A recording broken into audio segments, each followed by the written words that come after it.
This week's Torah portion opens with Judaism's second family, Rebekah and Isaac, giving birth to twins, the firstborn and hairy Esau, and the smooth-skinned and gentle Jacob. After coming home from a hunting trip, Esau begs his brother for some lentil soup, something Jacob gives him, but only in exchange for the firstborn birthright. This, of course, will foreshadow how years later, when their father Isaac is old and blind, Jacob, through the insistence and help of his mother, tricks his father into giving him the firstborn blessing over his brother Esau. Read this fascinating and multi-layered story this week. But I want to focus your attention particularly on when Jacob tricked his father, and an extraordinary lesson our rabbis teach us from just a single missing Hebrew letter. In order to trick Isaac, Rebekah dresses her son Jacob in fur skins to give his normally smooth skin the same feel as his brother. Turns out to be a smart move, because when Jacob approaches his father, Isaac is blind but can still hear. And the voice doesn't sound like his eldest son. It sounds like Jacob. So Isaac says to Jacob, "Come closer, Esau, that I may feel you, my son, and see whether you are really my son Esau or not." Jacob draws near. Isaac feels his arms, feels the hair, and then says, "Hakol kol Yaakov." The voice is the voice of Jacob. V'hayadayim yedei Esav. Yet the hands are the hands of Esau. And then, of course, Isaac blesses him. Now, does Isaac know he's being tricked? The text is actually not totally clear.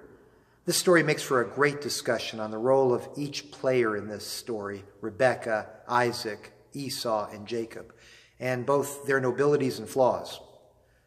But the rabbis give us a brilliant thought based on a single missing letter.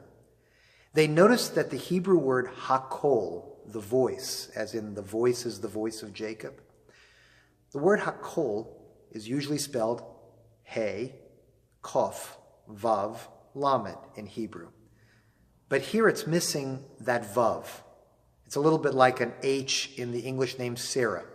So hakol can still be read the same way, with or without the missing Vav. But it could also now be read hakal, which means faint. And that allows the rabbis to offer an amazing thought. Jacob is supposed to be the voice of righteousness. Esau is supposed to symbolize aggressiveness and evil. But when the voice of righteousness is kal, is faint, the rabbis say the hands of evil rules. Wow, that's powerful. It is something to marvel at the way the rabbis take a missing letter to teach us a very important contemporary lesson on the dangers of when evil is met by just a faint voice of protest.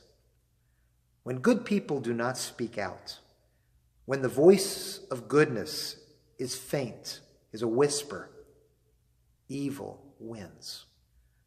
As Elie Wiesel said, there may be times when we are powerless to prevent injustice, but there must never be a time when we fail to protest it. My friends, as uncomfortable as it may be, good people must do more than just avoid doing evil. Good people need to stand up and protest loudly when others are committing acts that are wrong.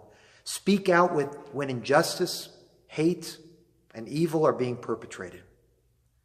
I think the rabbis are teaching us that Jacob had that righteous voice, but at that time it was kal, it was faint.